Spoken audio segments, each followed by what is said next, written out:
Okay, so today I have been doing some touching up on this painting I did before, and basically what I have been working on is bringing out some highlights. For the highlights, I normally just take touches of white. It depends, but in this case here we're going to use, for now, the touches of white at certain areas.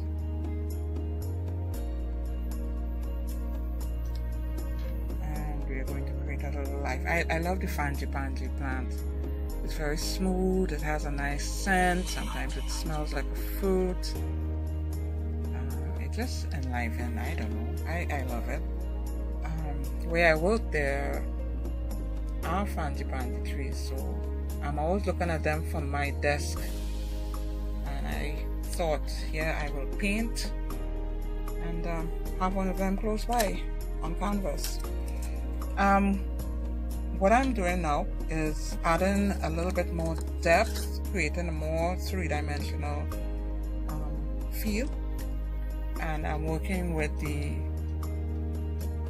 reds, and I like to use like a watercolor technique, or what some might say washes, and work it into my acrylic foundation or undertone. You see, the acrylic would have, the painterly approach would have given it a tonal structure. Yeah, would have given it a tonal structure. But now, with the layering, it continues to do just that, mind you. But the only difference is that transparency. There's a play of colors, which has a different feel to me from just applying all the colors by blending and mixing. So sometimes I blend and mix on the piece as I work. So remember, we're putting in the light and dark areas, or the shadow. So that means you have to establish in your mind your source of light. Your source of light, in my case, is going to be coming from this direction. It's coming from that direction. So that's why I'm going to be playing in that area and helping to define my forms and structure a little bit. This area seems to be lost, getting lost in the background. So let's go and work on that. So I'm just giving you a little feel of what it is I do in the studio. See there, by adding that little line in there, one, I help to bring out the petal, the shape of the petal, and define the form a little bit more. And that's good if that is the intention, because sometimes when you let it go or mesh into the background, it actually helps to give the flower a certain depth, and it creates a perspective. But in my case, I wanted to pop out a little bit more. This area here, I find it is too sharp, and given the nature of the flower, it's better to soften it up and get your three-dimensional effect. Notice that little touch, the difference it made there already? Yeah.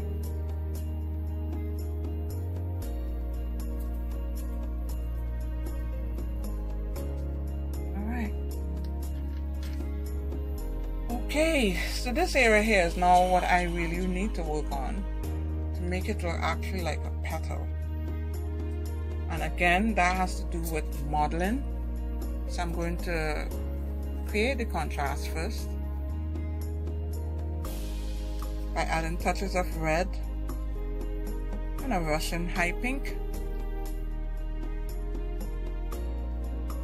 Alright, so I let the red work into there a little bit, and we have the other edge to work on.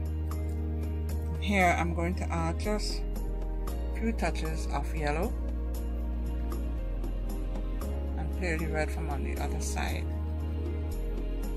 Yeah, now a little touch of white works it in. Yeah, because we still have that area exposed to our source of light. So here's where we try to, yeah, bring it out a little bit more.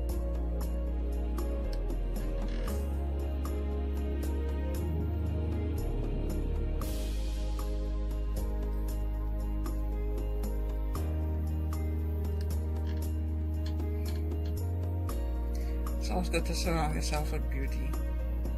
See what's happening there? Cool. Good to surround yourself with beauty. It lightens up the mind and relaxes you.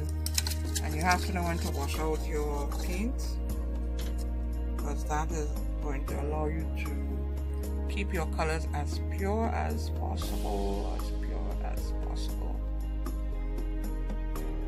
I'm going to let that dry a little bit, and I'll show you here. I did a little bit more work on this today, and you can see more of that three-dimensional. I did a little bit more work on that area today, so I'll come back to you in a bit. This has been Sherridean Skeet, your inspirational fine artist.